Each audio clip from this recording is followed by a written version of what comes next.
पान किए हुए ऐसे, ना कोई प्रणाम मुद्रा, ना कोई। तो उन्होंने कहा तुम इतने बड़े महापुरुष के पुत्र होकर ऐसा आचरण करते हो, जाओ मैं तुम्हें शाप देता हूं, वृक्ष योनि को प्राप्त हो जाओ। बड़ा भयंकर शाप, तो बड़ा भयंकर, कहां कुबेर पुत्र और कहां जड़ वृक्ष योनि। पर कृपालु नारद जी ने कहा वृक्ष तो बनोगे पर नंदालय के द्वार में वृक्ष बनोगे, और भगवान सर्वलोक महेश्वर जब अवतार लेंगे तब तुम अपने स्वरूप में आ जाओगे। क्या सौभाग्य मिला, ऐसे साधनहीन को योगी दुर्लभ वांछित वरदान मिल गया। प्रभु उस नारद जी की बात सत्य करने के लिए जब मैया ने उखली में बांधा तो उखली घसीटते हुए वहां पहुंचे और दोनों वृक्षों के बीच में फंसा के ऐसा झटका मारा, दोनों वृक्ष गिर पड़े और उनसे दिव्य पुरुष यही नलकूबर मणिगिरी प्रकट हुए और भगवान का दर्शन, भगवान के वचन, भगवान का स्पर्श प्राप्त किया। क्या यह शाप है? विचार करो, ये शाप नहीं, ये तो वरदान से भी श्रेष्ठ है। अगर कोई हमें शाप भी देता है तो हमारे कर्म का मार्जन होता है, हमारा कोई नाश नहीं कर सकता, हमारे कर्म ही हमको दंड देते हैं। इसलिए कह रहे ना हंता ममते वृथा कुरु सखे, देहालय स्त्रियादिके छित्वा दुर्जर श्रृंखलम गुरुगिरा, ते मोह मात्रोदितम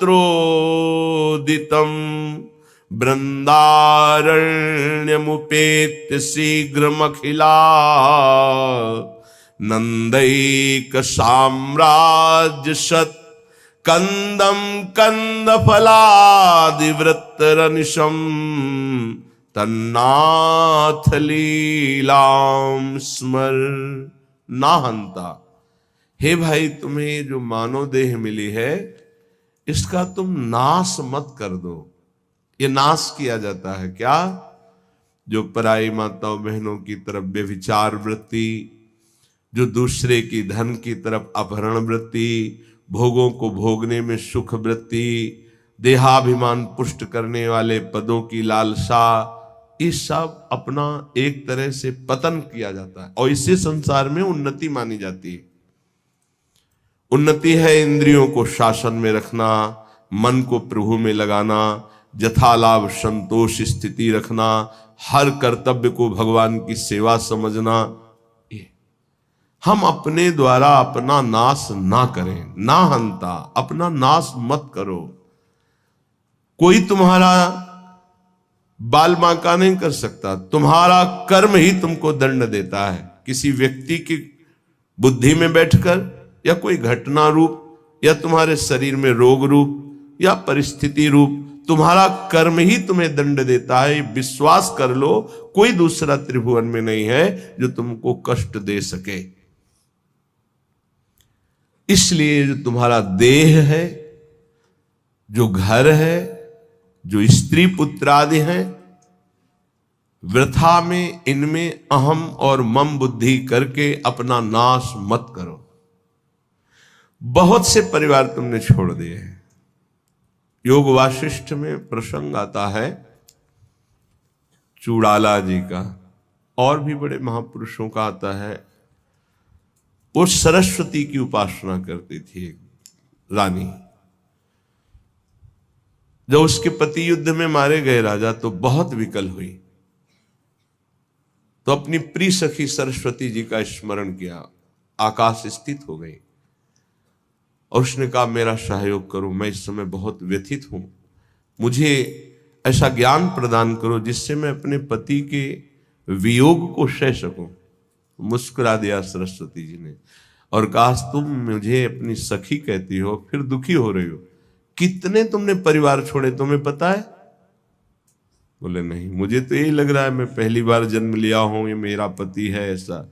आओ तो उनका सूक्ष्म शरीर उनके साथ हो गया, स्थूल वहीं गिर गया। कितने जगह ले गई, ये देखो पूर्व जन्म के तुम्हारे अमुक अमुक नाती पोता परिवार, ये देखो यहां तुम पिता थी, यहां तुम पुत्र थे, इस घर में तुम अमुक थी, याद आ रहा है तुम्हें? तो सरस्वती जी ज्ञान देती जा, हाँ हाँ हाँ। अब इनका कोई परिचय तुमसे है नहीं, ऐसे उस जीव का तुमसे कोई परिचय नहीं है। वो कुछ समय के लिए केवल तुम्हारा पति, बहुत बड़ी ज्ञानी सिद्ध महापुरुष हुई, योग वासिष्ठ में बड़ी विशुद्ध चर्चा ज्ञान की है। ज्ञान मोह का नाश करता है, उसका मोह नष्ट हो गया। ये जो हमें मिला हुआ परिवार है केवल भगवत प्राप्ति के लिए मिला हुआ है। गृहस्थ धर्म और विरक्त धर्म अलग अलग मर्यादा है। पत्नी पुत्र परिवार आदि की सेवा रूपी परम धर्म करके नाम जप करते हुए भगवत प्राप्ति करनी है। शरीरों में मोह नहीं करना है, आंतरिक बैठे हुए प्रभु से अपनापन करना है। यहां प्रभु से कोई मतलब नहीं, केवल शरीरों से प्यार किया जा रहा है, इसीलिए दुर्गति हो रही। वृथा में अपना नाश स्वयं मत करो, एक अहमता ममता ये जग में है दुखदाई, ये जब श्री जी की ओर लगे तो होत परम सुखदाई। इसलिए तात मात सुत दार देह में मति अरुझे मतिमंदा। अय मतिमंद, तू अभी समझ नहीं पा रहा, तेरे समय को केवल नष्ट किया जा रहा है। ना तेरी कोई पत्नी, ना कोई पुत्र है, ना कोई तेरा कोई सगा संबंधी है। एक केवल माया का नाटक है। एक ही सच्चिदानंद विराजमान शरीरों में है, जिसे तू जान नहीं पा रहा, और शरीरों का अलग अलग अहमता ममता से संबंध करके पुनरपि जननम पुनरपि मरणम की व्यवस्था कर रहा है। हे भाई, यदि गुरुदेव के चरणों की आराधना करो और उनके वचनों को मान लो तो तुम्हारे मोह का नाश हो जाएगा। और जहां मोह नष्ट हुआ तो आप जो लिखा हुआ वही आपको अनुभव में आएगा। श्रीपाद कह रहे हैं, छित्वा दुर्जर श्रृंखलम, ये बहुत कठिन श्रृंखला है जिसको कोई काट पावे। जैसे कोई हथकड़ी और बेड़ियों से जकड़ा हो तो कदम नहीं मार सकता, ऐसे ही मोह की बेड़ियों से, अहमता की हथकड़ियों से ऐसा जकड़ा हुआ जीव है कि सत्संग सुन रहा है, समझ में भी कुछ कुछ आ रहा है, पर फिर वो इतना बंधन है कि वो निकल नहीं पा रहा। इसीलिए गोपी जनों से कहा कि जिन बेड़ियों को काट पाना बड़े बड़े योगियों के लिए कठिन है, तुम उन बेड़ियों को काट कर केवल हमसे प्रेम करती हो, मैं तुम्हारा ऋणी हूं। भगवान श्री कृष्ण चंद्र जी ने इसीलिए बड़े बड़े परमहंस गोपी चरण रज की वंदना करते हैं, क्योंकि कहीं कोई राग नहीं है, न पति से, न पुत्र से, न घर से, केवल श्री कृष्ण अनुराग, मुरारी पादार्पित चित्त वृत्ति। छित्वा दुर्जर श्रृंखलम, ये हथकड़ी बेड़ी कैसे कटेंगी? तो कह रहे हैं, गुरु गिराते मोह मात्रोदितम। गिरा वाणी, गुरुदेव की वाणी के अनुसार चलने से ही मोह का नाश हो सकता है, और कोई उपाय नहीं। बंदो गुरुपद कंज कृपा सिंधु नर रूप हरि महामोह तम पुंज जासु वचन रवि कर निकर। महामोह रूपी अंधकार का नाश करने के लिए गुरुदेव के वचन सूर्य के समान है। मोह मात्रोदितम, केवल मोह मात्र में तुम फंसे हुए हो, और इस मोह का नाश गुरुदेव के अक्षरशः वचनों के अनुसार चलने पर होता है।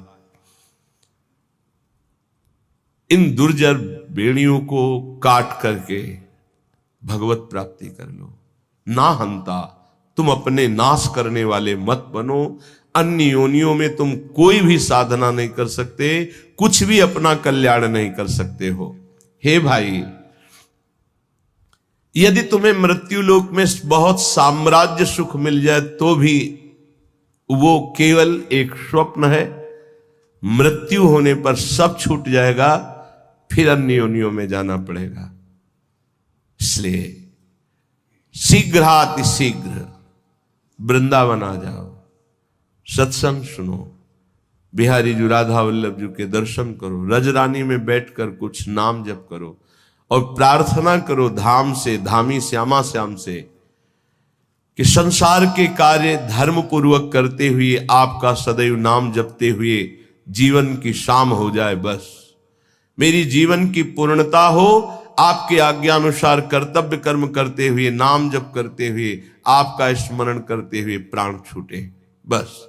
चाहे जहां छूटेंगे प्राण, आप भगवत प्राप्त होंगे।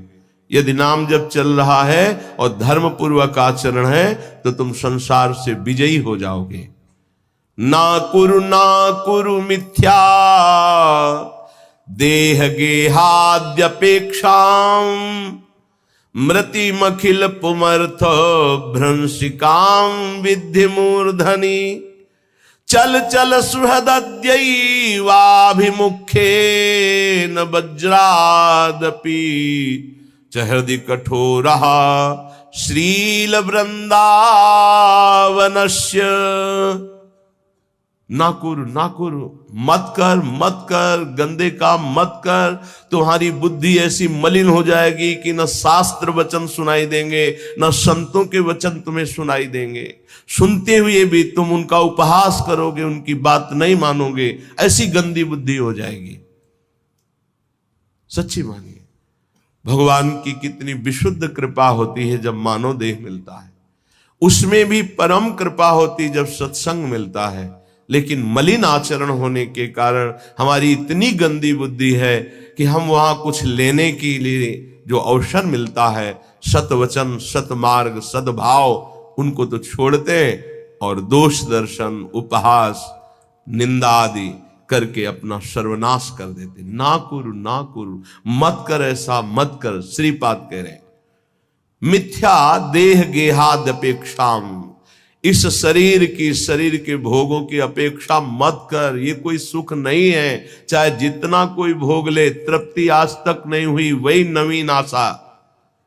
मृतिमखिल पुमर्थ भ्रंशिकाम विद्धि मूर्धनि, ये तुम्हारे समस्त पुरुषार्थों का नाश करने वाले हैं। तुम्हारा शरीर, तुम्हारी भोग इच्छा, तुम्हारे भोग संबंध, ये सब तुम्हारा नाश करने वाले, तुम्हें समझ में नहीं आ रहा। मृत्यु तुम्हारे सिर पर खड़ी है। मृत्युमखिल पुमर्था भ्रंशिकाम विद्धि मूर्धनि, तुम्हारी बुद्धि को भ्रष्ट कर दिया इस मोह ने, संसार की सुख बुद्धि ने, और मृत्यु तुम्हारे सर पर खड़ी केवल समय का इंतजार कर रही है। हे बंधो,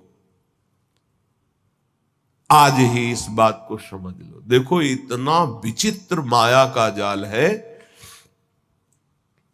एक ऋषि है, तपस्या परायण जंगल में है।